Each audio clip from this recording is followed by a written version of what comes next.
Right now, a deadly explosion in East Harlem. 2 people are dead, dozens injured as 2 buildings are destroyed. And right now, authorities think a gas leak was to blame. We have live coverage from FiOS 1 News, including the latest on the blast and the investigation.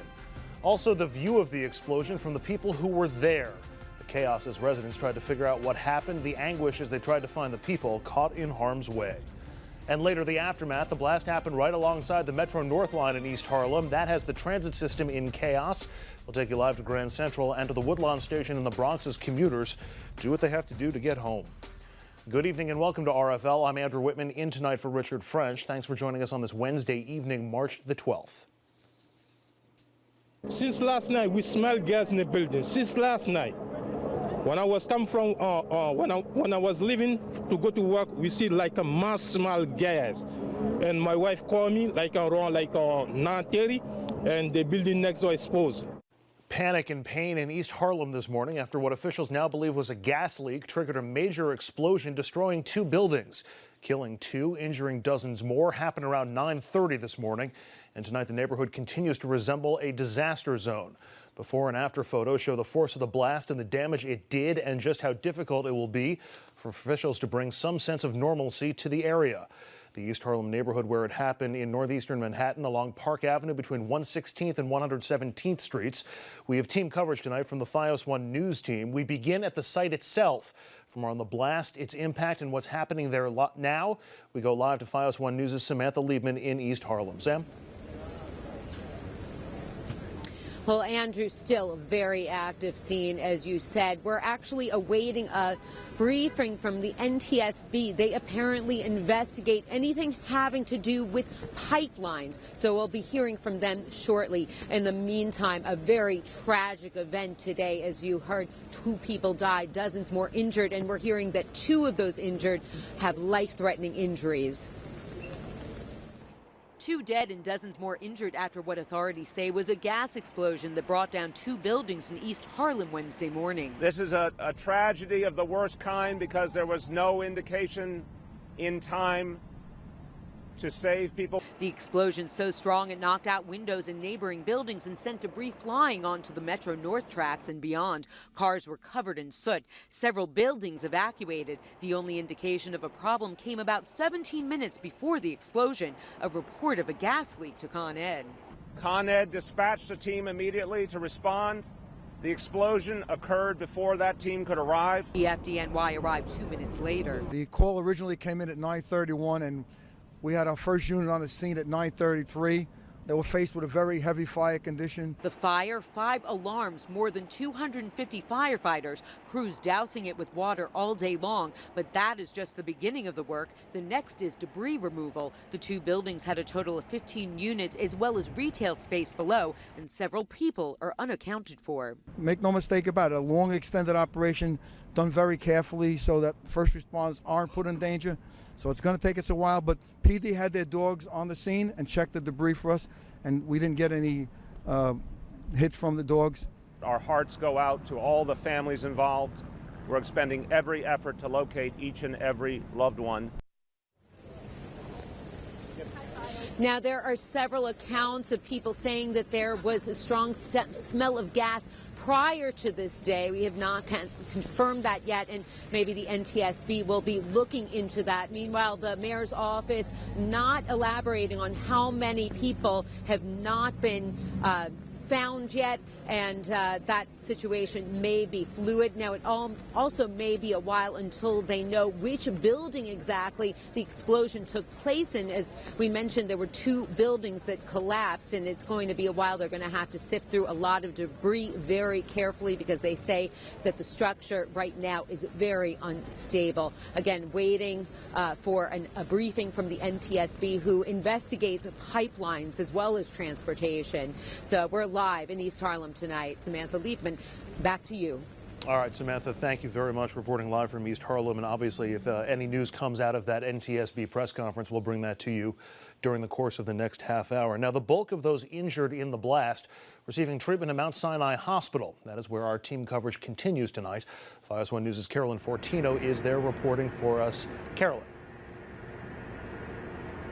Good evening to you, Andrew. That's right. The New York City Fire Department has confirmed that 2 of those people that were involved in the deadly explosion in that East Harlem apartment complex have been killed.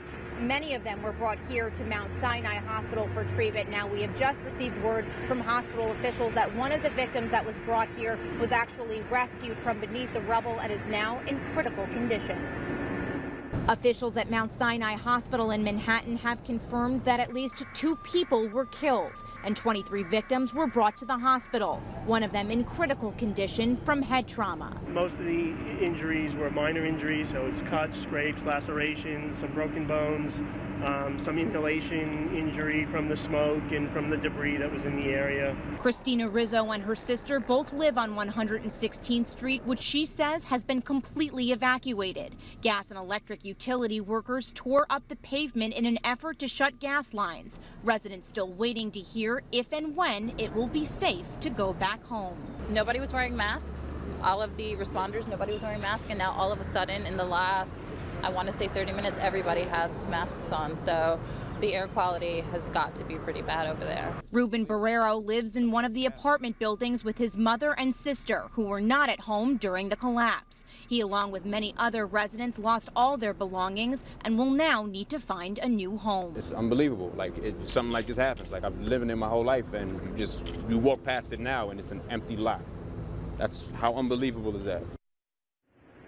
Now, officials at Mount Sinai Hospital have activated a non-emergency hotline for people to call who live in the area who think that they may need medical assistance. Hospital officials that we spoke with say that they expect all of the victims who were transported here who sustained only minor injuries will be treated and then released. We're live outside of Mount Sinai. I'm Carolyn Fortino. Andrew, let's send it back to you. All right, Carolyn, thank you very much. Now, while the injured receive care at Mount Sinai, other residents in East Harlem are in need of a different kind of care tonight: shelter.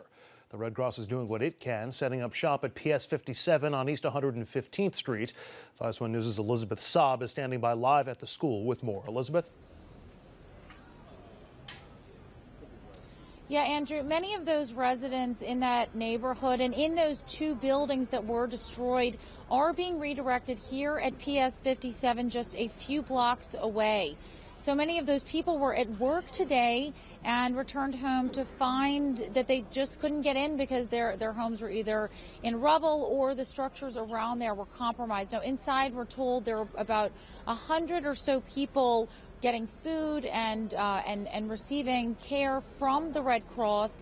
The Red Cross also tells us that they may set up a shelter tonight for some of those displaced residents. Now, it won't be here at PS 57, but they do say that there is another location that they're working on securing. And inside right now, survivors who were on the ground floor of that building. We talked to someone earlier who told us that it felt like an explosion and people just running for their lives. Again, the Red Cross providing shelter, working with the Office of Emergency Management to help many of those displaced residents right now just sort of cope with the aftermath of that tragic explosion from this morning. Now, what's interesting about what the Red Cross did today is they had put up on Twitter and Facebook where people could come, but they started handing out flyers that they gave to their volunteers and started, actually going on foot, handing out these flyers to people who looked like they were just wandering around the area, just not really knowing where to go or what to do, because it was just such a massive explosion and lots of chaos this morning. The Red Cross says that if you have been displaced by this morning's explosion, you can call 877 Red Cross for more information on the food and the shelter that they are providing. And again, they are also providing what they call mental health services to people who are traumatized from that explosion. That's the latest here live in Harlem. Elizabeth Saab, FiOS 1 News for Richard French Live. Back to you, Andrew. All right, Elizabeth, thank you very much. And obviously not just the people who lived in those 2 buildings who are going to need the assistance of the Red Cross tonight, but also people in nearby buildings as those buildings collapsed. Who knows what kind of damage was done to their structures. Here in the studio now to help us digest what's happened today, Dominic Carter, political journalist and author, and Republican strategist, former vice chair of the National Black Republican Association, Richard St. Paul. And gentlemen, I'm curious, what was your first reaction when you heard about what happened in East Harlem this morning? Well, I heard from a friend of mine who actually lived in Harlem what happened, and I tuned in to the news, and I was just like, it was unbelievable that there was an explosion. You know, what happened? How did it happen? Those are the type of questions that come. You know, was anybody injured? And since I have friends and relatives in the area, where was the location that it happened? And so I was able to gather that information. At least that there was no family or friends that I have that were involved in it, but unfortunately there were 2 deaths and multiple injuries there, and I hope that those folks are going to be okay. I think what happened in the city from 9/11, the first reaction always is someone that was down there and covering the search for people and remains. The first reaction will always be, is this related somehow to terrorism? Thank God it appears that it was not terrorist related, but that can be a very busy area. The La Maqueta is in that area. The good news is, unfortunately, 2 people lost their lives, but the death count could have been a lot worse. The good news is that there are a lot of hospitals in that immediate area. You have Mount Sinai where they were transported to, but there's also Metropolitan, which is a lot closer to the area, and also Harlem Hospital. So it worked out well, it appears, Andrew, and but people are going to need the mental health services because everyone is scared, and people, the uncertainty is what causes the most damage. And just following up on what you said, it happened at 9:30 this morning. If it had happened during the overnight, how many people would have been in those buildings? How much worse would the situation have been for the people who live there? We're going to take a break here on RFL. Up next, the impact of today's blast in East Harlem extending well beyond that neighborhood. The location is right alongside the Metro North commuter line tracks, and that is also wreaking havoc with tonight's commute. We'll have that aspect of the story next.